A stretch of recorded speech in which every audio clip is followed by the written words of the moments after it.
One of the most praised indie games of the year just lost its biggest award. Not because the game was bad, not because anyone cheated, but because of a mistake that slipped through the cracks. Generative AI. Today we're breaking down what really happened with Clear Obscure Expedition 33, why the Indie Games Award pulled the Game of the Year win, and why this moment might change how games are judged forever. And there's one part of the story that almost no one is paying attention to.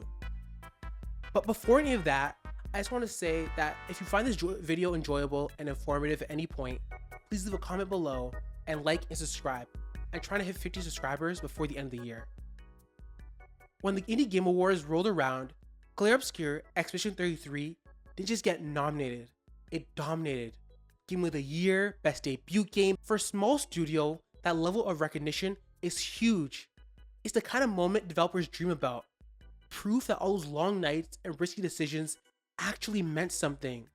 And for a lot of people watching, it felt earned.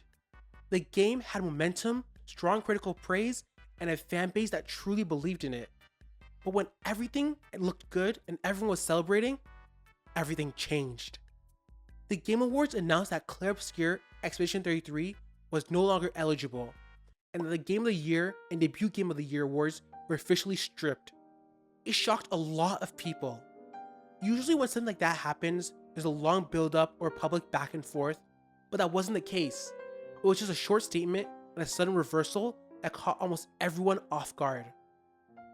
The reason given was simple, but explosive. Generative AI. You see, the Indie Game Awards have a strict rule against the use of any Gen AI in their games. Not just in the final product, but at any point during development. According to the organizers, Clear Obscure had violated that rule, which automatically made the game ineligible. No matter how small or how temporary, the use of AI was completely banned. And according to developers, generative AI was never used in the final version of the game. It wasn't the art, the writing, or anything that players actually saw when they booted the game up. The AI was just used briefly during development to create placeholder textures, basically temporary stand-ins to be replaced later. Those assets were removed before launch, patched out, and were never meant to be shipped in the first place. So how did this even become an issue? Or how does it get brought to light? Well, it actually came from the developers themselves. You see, when the game was originally submitted to the Indie Game Awards, they answered no when asked if Gen AI was used, but later they backtracked after the award was already announced. They clarified that AI had been used during the development of the game, just not in the final build. That clarification is what flipped everything upside down. You see, that detail changed everything. The Indie Game Awards doesn't just make exceptions for intent or timing. The rules are strict. Any Gen AI at any point makes a developer ineligible. It doesn't matter if the content was temporary, it doesn't matter if it was never shipped, but as long as that game has Gen AI, it can't be used. But once that clarification was made, the decision was automatic. According to the rules, the awards had to be taken away. And from the award side, this call was simple. Rules were broken, so action had to be taken. But for a lot of players, it didn't feel that simple at all. To them, this wasn't the case of a studio just trying to sneak AI into the final game. The AI content never shipped, it never appeared on screen, and never replaced anyone's work. So watching the Game of the Year trophy disappear over something that most players never even knew about felt very harsh. And that's when the conversation really split. You see, some players disagreed. They argued the rules are rules, and if you start making exceptions, the whole system falls apart. And yeah, disclosure matters, and saying no to the submission form, even by mistake, breaks that trust. Others pushed back though, saying this felt like punishing transparency after the fact. The developers came clean, explained what happened, but they still happen to lose everything. This just doesn't sit right with a lot of people. And at this moment, the story stops kind of being about the game itself and more about the larger gaming industry. Because if Gen AI or using AI as a placeholder asset is enough to disqualify a game, then a lot of studios are suddenly on thin ice. AI tools are already part of modern software development in many ways most players never think about. Upscaling, cleaning up, quick mockups, the line between experimenting with AI and full AI generation is getting harder and blurrier. So right now, no one really agrees on where that line should even be. And that's what makes this whole situation uncomfortable. The developers are left guessing what's allowed and what isn't. Is using AI to test the idea crossing the line? What about the tools baked into the engines that already use machine learning? What counts as generative and what's just assistance? The rules sound clear when you write down on paper, but in real development, they get messy really quickly.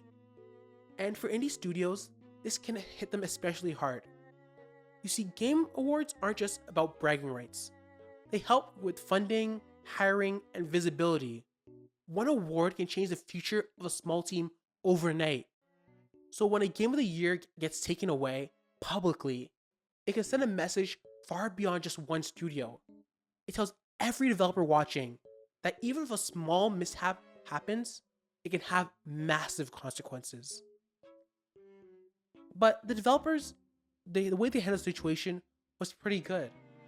They responded and explained that the AI was never meant to be used in the final game, and that they meant to remove everything once they discovered it, and apologize for any confusion that using generative AI had on the users and the players.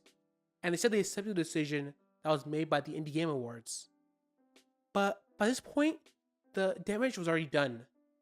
The awards were gone, the headlines were written, and the conversation had shifted past just the game into something much bigger.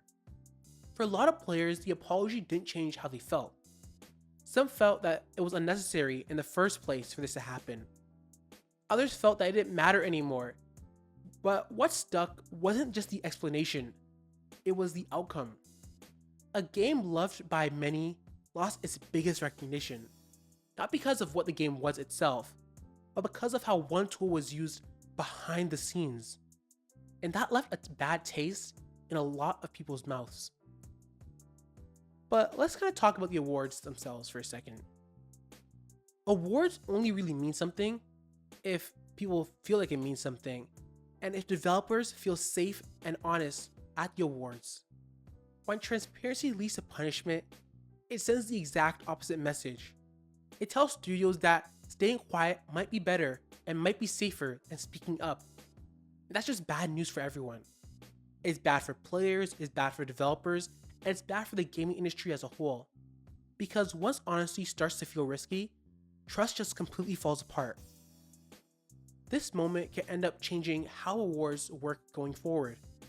Either the rules stay rigid like they are now, or more games quietly avoid disclosure, or the award bodies are forced to rethink how they define AI use and development. Because the reality is, tools are evolving faster than any guidelines can keep up with. And if these rules don't adapt, they risk becoming disconnected from how games are actually made. And through all of this, it's important for us not to lose sight on the game itself. Clear Obscure Expedition 33 didn't suddenly become worse because the awards were taken away.